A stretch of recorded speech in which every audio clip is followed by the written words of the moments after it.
Ada yang bilang kamu jangan belajar kitab Al-Um langsung, belajar dulu sama kitab mazhab yang lain. Nah, memang ada larangan belajar kitab Al-Um. Katanya bahasa di dalam kitab Al-Um susah. Kata saya susah. Justru bahasanya Imam Syafi'i ini bahasa yang paling mudah.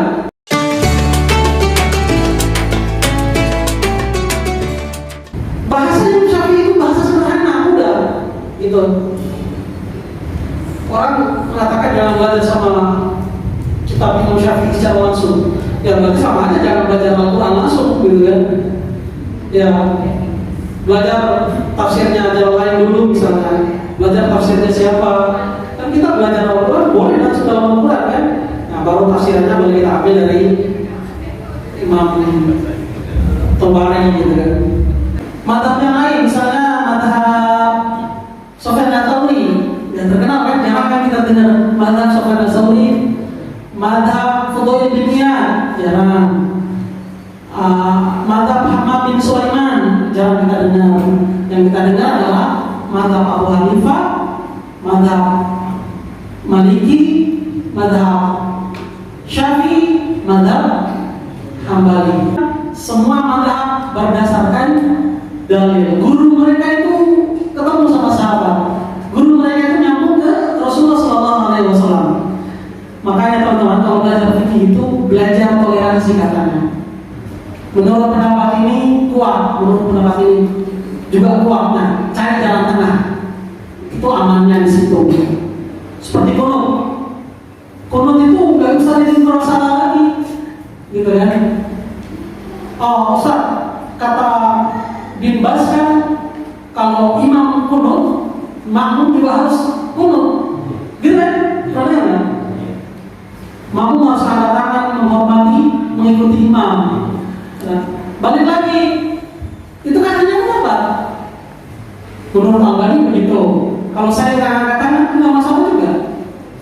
Yang paling benar orang angkat tangan, ya bisa.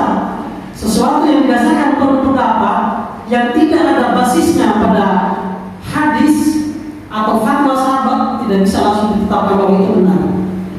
Tapi kan yang berpendapat Imam Al-Albani misalnya, ya tapi Imam Al-Albani tidak menundurkan hadisnya. Dia hanya mengatakan bahwa imam itu kan dijadikan untuk diikuti, gitu kan? Jadi kalau imamnya kunut, ayo kunut, gitu kan? Kan itu masalah pendapat, itu indahnya fikih. Indahnya fikih itu di situ. Ini Rasulullah sampaikan kepada sahabat. Sahabat sampai kepada tabi'in. Tabi'in sampai kepada tabi'un tabi'in. Misalnya Rasulullah sampaikan ke sahabat A, sahabat A sampai kepada tabi'in B, tabi'in B sampai kepada tabi'in C. Terus di sini ada yang tulis hadis. Misalnya kita anggap aja di sini Imam Syafi'i lah. Imam Syafi'i dengar dari sini. Misalnya, ternyata Imam Syafi'i tahu bahwa orang ini bermasalah. Orang ini mungkin hafalannya biasanya jadi masalah hafalan. Biasanya jadi masalah apa? Hafalan. Orang dituduh tidak siko itu karena hafalan biasanya. Contoh, kemarin bilang gini, wa anna Rasulullah sallallahu alaihi wasallam. Besoknya dia bilang anna Rasulullah sallallahu alaihi wasallam. Yang dibuang apa? Wah, kamu enggak ganti. Enggak kan? Cuma masalah bau aja itu jadi masalah. Kemarin bilang wa anna, sekarang wanya hilang. Gimana sih hafalannya? Nah, kedua akhirnya. Jangan-jangan hadis yang lain kamu bolak-balik gitu kan. Makanya mereka dulu itu benar-benar lihat kamu hafalannya kuat enggak. Kalau enggak kuat saya mau. Misalnya saya ceritakan hadis ke teman-teman. Sekarang saya bacakan hadis begini. Besok saya bacakan begini lain lagi. Anggap aja teman-teman ini adalah tabi'in semua, gitu kan? Teman-teman kan jadi pertanyaan. Kemarin bacanya begini, sekarang beda lagi. Jadi yang benar yang mana? Yang benar yang sekarang. Ya berarti kemarin jaminannya apa yang benar sekarang? Siapa tahu benar yang kemarin yang sekarang salah.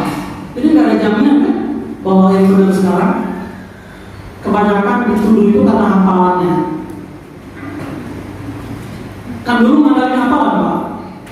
Dulu, sekarang mandalin tulisan. Itu Imam Ahmad bin Hanbal itu terbang tahun 1999. Nah, ini saya sebutkan satu lagi tadi Musannaf Ibnu Abi Syaibah. Ini semua pendapat sahabat dinukilkan di sini, pakai sanad komplit. Jadi kalau teman-teman mau cari fatwa sahabat komplit, ada di Musannaf Ibnu Abi Syaibah. Ketika murid-murid Imam Syafi'i melestarikan qunut subuh, ya maka sampai sekarang. Dan ketika Imam Ahmad datang dan mengatakan hadis dan dhaif, ya sebagian tidak melaksanakan sampai sekarang. Jadi masalah qunut ya ringan, nggak jadi masalah. Kamu qunut bid'ah, oh nggak bisa. Itu perdebatan yang sengit antara dua imam besar, guru dan murid, yaitu Imam Ahmad sama Syafi'i. Tapi saya ingatkan teman-teman, apa kita Imam Syafi'i? Idza shahhal hadits fa huwa madhhabi. Imam Syafi'i ngomong gitu. Kalau hadis itu sahih, maka dia adalah madhabku. Itu peringatan Syafi'i. Atau saya bacakan di dalam kitab Imam Baihaqi. Baihaqi itu adalah penulis hadis, madhabnya Syafi'i itu lain. Jadi kalau misalnya teman-teman tanya, madhabnya Baihaqi apa? Syafi'i itu lain. Saya bilang Syafi'i itu lain karena selalu Imam Syafi'i dia bawa pendapatnya.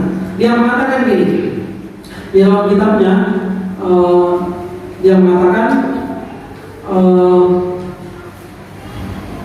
kullu mas'alatin takallamtu fiha sahal khabar fiha 'an Nabi sallallahu alaihi wasallam inda ahli naqli bi khilafi ma qultu fa ana rajihun anha fi hayati wa ba'da mauti. Ingat, ini dari kalangan Imam Syafi'i yang ngomong, setiap perkara yang aku ucapkan yang mana ternyata ada hadis sahih yang bertentangan dengan pendapatku, ada yang Syafi'i kan?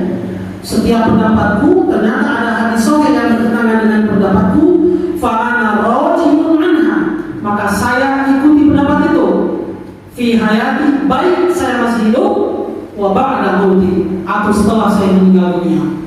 Ini pesannya di Imam Syafi'i itu keren. Madhabnya apa? Hadis sahih. Teman-teman tahunya itu sahih ada berapa?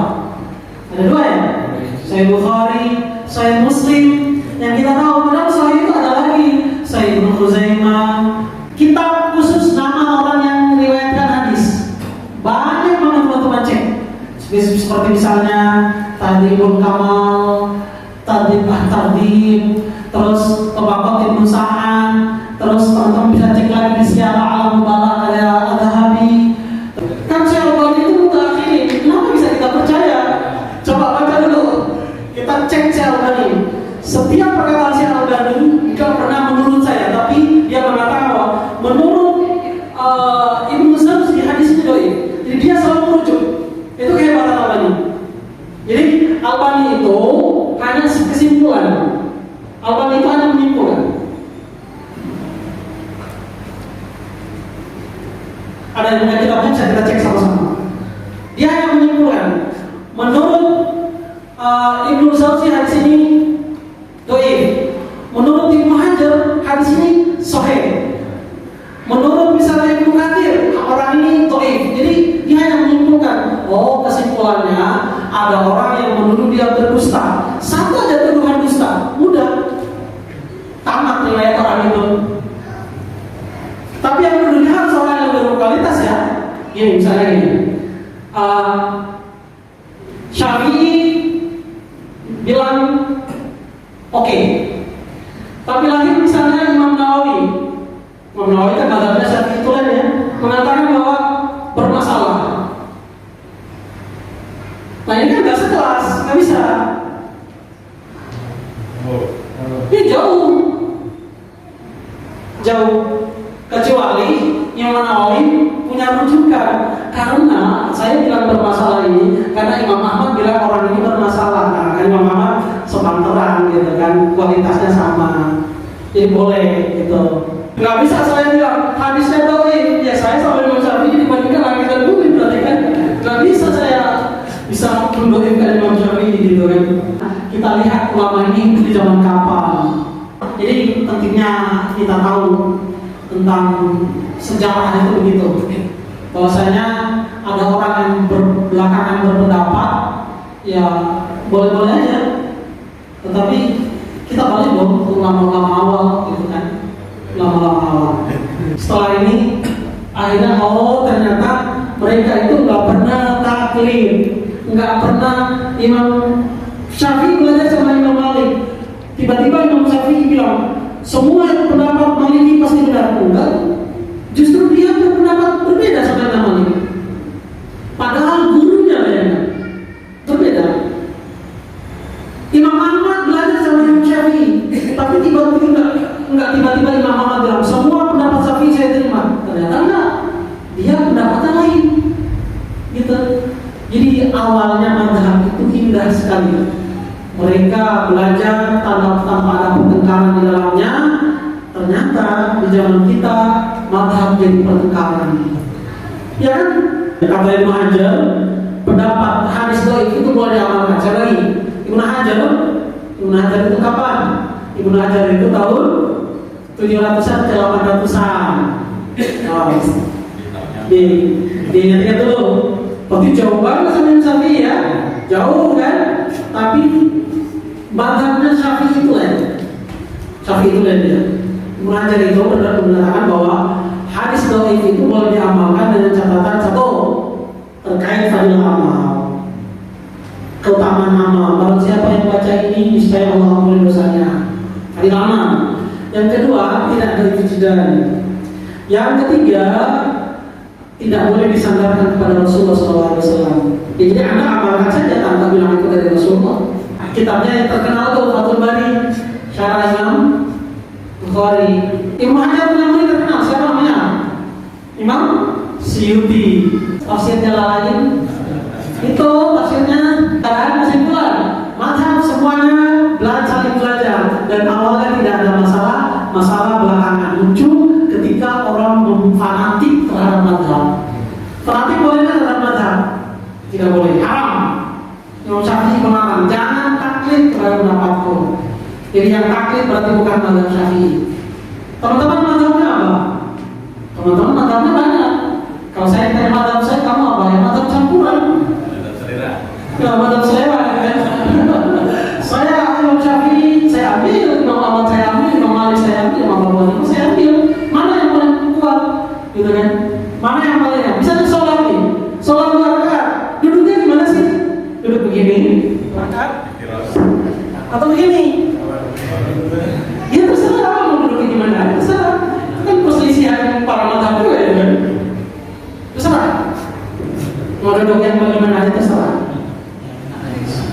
Ya, yang paling enak yang mana terserah gitu kan. Intinya teman-teman hafal 4 aja. Abu Hanifah, Imam Malik, Imam Syafi'i, Imam Ahmad. Keempat-empatnya itu belajar saling ketemu belajarnya.